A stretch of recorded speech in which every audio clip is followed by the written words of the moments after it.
Welcome to today's Explainer. We're putting a magnifying glass over one of the most high-octane, perfectly paced sequences we've seen in a really long time. We're breaking down the anatomy of a pivotal scene from the Little Billionaire's source material, specifically Episode 2, The Blackout. If you've been following the story, you know things are already heating up, but this sequence, it's an absolute masterclass in narrative tension. We're going to thoroughly deconstruct exactly how the creators build, sustain, and eventually twist that tension to keep us quite literally on the edge of our seats. So let's look at the exact moment that kicks the whole thing off. Boom! Just like that, we're thrown right into the fire. The boardroom windows shatter. Confusion turns to absolute terror. I mean, there is literally zero preamble here. No slow build-up, no polite boardroom small talk to ease us in. The narrative just establishes maximum stakes at minute zero. It's this abrupt, violent hook that reaches right out and grabs you. By starting at a 10 out of 10 on the intensity scale, the scene demands your immediate, undivided attention. You aren't just observing some corporate meeting, you're suddenly surviving a major crisis right alongside these characters. And the way the narrative sustains that initial shock is just brilliant. It's all about sensory overload.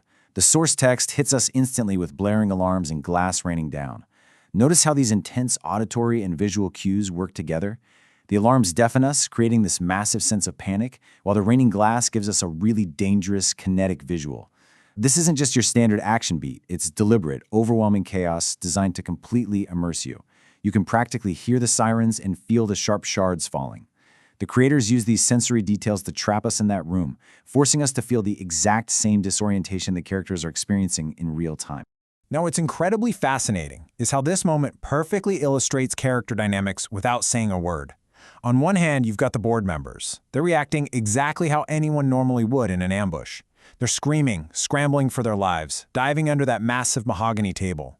But then there's Ethan. He doesn't flinch, not even a little bit. Instead, he just calmly presses a button hidden beneath the spine of a blue notebook. This is the ultimate show don't tell. We don't need a narrator to explain Ethan's background or how prepared he is. This pure contrast in action during a massive crisis tells us absolutely everything we need to know about who holds the real power in that room. Which leads us right to Ethan's next move. He speaks into his collar mic and utters this icy, decisive line. Alpha Team, execute Protocol Shadow. Now.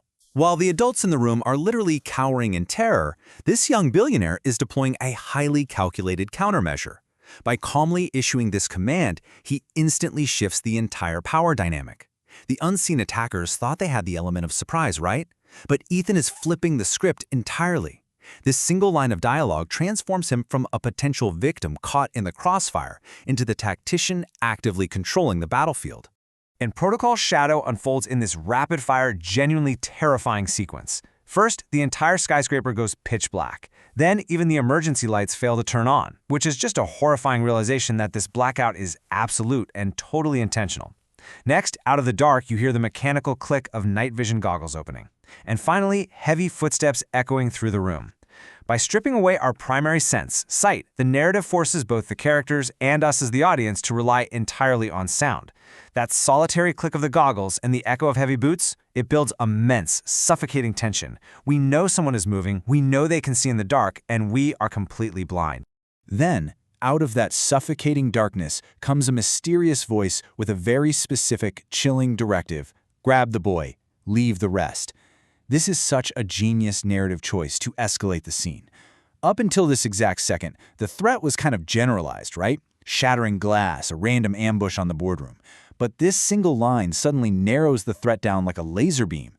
The danger is no longer about random destruction, it's highly targeted. It drives the suspense forward so fast because now we know exactly what the stakes are. They aren't there to destroy the company and they aren't there for the board members hiding under the table. They are there, specifically, for Ethan.